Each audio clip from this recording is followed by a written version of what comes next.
வணக்கம். ஸோ இந்த வீடியோ இன்றைக்கி எதை பற்றி அப்படின்னா எக்கனாமிக் சர்வே சொல்லியிருக்கிற டிஜிட்டல் அடிக்ஷன் அப்படின்ற டாப்பிக்கை பற்றி. ஸோ டிஜிட்டல் அடிக்ஷன் அப்படிங்கிறது டெக்னாலஜி டிவைசஸ், அது மொபைலாக இருந்தாலும் சரி, டெஸ்க்டாப், லேப்டாப் எதுவாக இருந்தாலும் சரி, அதுக்கு நாம் அடிமையாக இருக்கிறத பற்றி சொல்ல வராங்க. ஸோ இந்தியாவில் வயது வித்தியாசம் பார்க்காம டிஜிட்டலுக்கு அடிக்ட் ஆகிருக்கும் அப்படின்றத சொல்கிறாங்க. பட் எக்கனாமிக் சர்வே கன்சர்னாக சொன்னது அடலசன்ட் ஏஜில் இருக்கிற 15லேருந்து 24 வயசுக்குள்ளே இருக்கிறவங்கள பற்றி சொல்லியிருக்காங்க. அவங்க என்னென்ன சொல்லியிருக்காங்கன்றதை சிம்பிளாக நான் சொல்ல வரேன். 2014 இந்தியாவில் இணையத்தோட பயன் பெற்றவங்க, பயனடைஞ்சவங்க அப்படின்னு பார்த்தீங்கன்னா 25 கோடி தான். Internet usage just 25 crores people தான் 2014 இருந்தாங்க. அதுவே 2024 கிட்டத்தட்ட 96 crore அது இன்க்ரீஸ் ஆகிருக்கு. So digital India scheme launch பண்ணாங்க. மொபைலே எல்லா பேமெண்ட்டும் கொண்டு வந்தாங்க. ஜிபே, ஃபோன்பே இதெல்லாம் நாமளே இப்போ நிறைய இடத்துல நம்ம யூஸ் பண்ணிகிட்ருக்கோம். 2014க்கு முன்னாடி எந்த டீ கடையிலையுமே ஜிபே கிடையாது. ஆனால் இன்றைக்கி ஜிபே இல்லாத ஒரு டீ கடையே நம்ம பார்க்குறதுக்கு ரொம்ப அரிதாக இருக்குது. ரைட் ஃப்ரம் நம்மளுடைய உழவர் சந்தை மார்க்கெட் ஆகட்டும், இல்லை எந்த அண்ணாச்சி கடையாக இருந்தாலுமே ஜிபே, ஃபோன்பே கண்டிப்பாக இருக்குது. ஸோ டிஜிட்டல் பூமிங் இந்தியாவில் கிட்டத்தட்ட ஜாமெட்ரிக் ப்ரோக்ரெஷனுக்கு மேலே அது போய் ரீச் ஆகிருக்குது. அது மறுக்க முடியாத உண்மை. ஆனாலும் அதனுடைய நெகட்டிவ் சைடை எக்கனாமிக் சர்வே இந்த தடவை சொல்லியிருக்காங்க. ஸோ டிஜிட்டல் அடிக்ஷன் அப்படிங்கிறது ஏதோ ஒரு தனிப்பட்ட விஷயமாக பார்க்க முடியாது. அது குரூப்பாக செய்கிறப்ப அது digital addiction is termed as the economic concern. இந்திய பொருளாதாரத்துக்கு அது ஒரு கிட்டத்தட்ட ஒரு சாபம் மாதிரி சொல்கிறாங்க.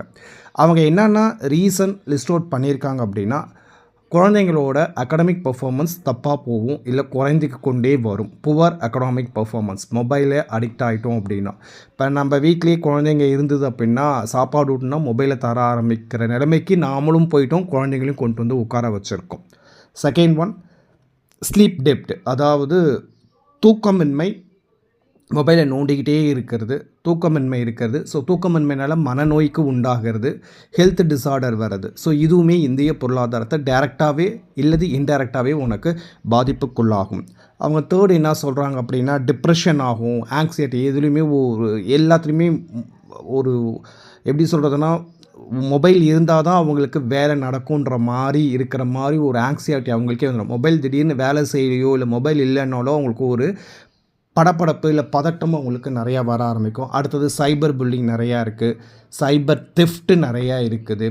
இன்னொன்று கேம் டிஸார்டர். நிறைய பேர் இந்த ஆன்லைன் கேம்ஸில் விளையாடி காசை தொலைக்கிறது, வீட்டில் இருக்கிற காசை திருடி குழந்தைங்க ஆன்லைன் கேம்ஸில் விளையாடுறதுல நிறையா நியூஸ் வந்திருக்கும். இது என்ன அப்படின்னா, எங்கேயோ ஒரு இடத்துல நடக்குதுன்ற மாதிரி நாம் விட்டுருவோம். ஆனால் இது காலப்போக்கில் என்ன ஆகுது அப்படின்னா, இது அக்யூமுலேட் ஆக ஆக நிறையா இந்த மாதிரி ஒரு பிரச்சனையை இந்தியா சந்திக்க போகும் அப்படின்ற மாதிரி அவங்க ஒரு காஷன், அதாவது ஒரு எச்சரிக்கையை சொல்லியிருக்காங்க. அவங்க என்னென்ன ப்ரப்போஸ் பண்ணியிருக்காங்க அப்படின்னா, டெக்னாலஜி ஃப்ரீ ஜோன்ஸ், அதாவது டெக்னாலஜி ஃப்ரீ ஜோன்ஸ் இருக்கணும், டெக்னிக்கல் டிவைஸை யூஸ் பண்ணாமல் இருக்கிற ஜோன்ஸ் இருக்கணும். அது ஸ்கூல்ஸ் காலேஜஸ்லேருந்து இம்ப்ளிமெண்ட் பண்ணணும். அந்த ஸ்கூல்ஸ் அண்ட் காலேஜஸில் டெக்னாலஜி ஃப்ரீ ஜோன்ஸ் இருக்குன்னு சொல்லியிருக்காங்க. பட் என்னுடைய கேள்வி இந்த இடத்துல, இப்போ எல்லா ஸ்கூல்ஸ் அண்ட் காலேஜஸ் ஸ்மார்ட் டிவைசஸ்க்கு மாறிட்டுருக்கிறப்ப அதை எப்படி டெக்னாலஜி ஃப்ரீ ஜோன்ஸு இவங்க அமல்படுத்துவாங்க அப்படிங்கிறது தெரியல. They are just proposing it, அதான் முன்மொழிகிறாங்க. இது மாதிரிலாம் இருந்தால் நல்லது அப்படிங்கிறாங்க. செயல்படுத்துவாங்களா அப்படிங்கிறது it's a big question mark. அதையும் நான் சொல்லிடுறேன். தேர்ட் ஒன், டிஜிட்டல் டயட் அப்படிங்கிறாங்க. ஏஜ் பேஸ்டு ஆக்சஸ் லிமிட், அதாவது வயசுக்கு ஏற்ற மாதிரி இன்டர்நெட் யூசேஜை லிமிட் பண்ணணுங்கிறாங்க. இதுக்கு பெஸ்ட்டு எக்ஸாம்பிள் ரீசெண்டாக ஆஸ்திரேலியா தான் முதல்ல உலகத்திலே இன்டர்நெட் யூசேஜ் 16 வயசு கீழே இருக்கிறவங்களுக்கு கண்டிப்பாக பண்ணக்கூடாது அப்படின்ற மாதிரி ஒரு சட்டம் பாஸ் பண்ணாங்க. First country in the world to do so is Australia.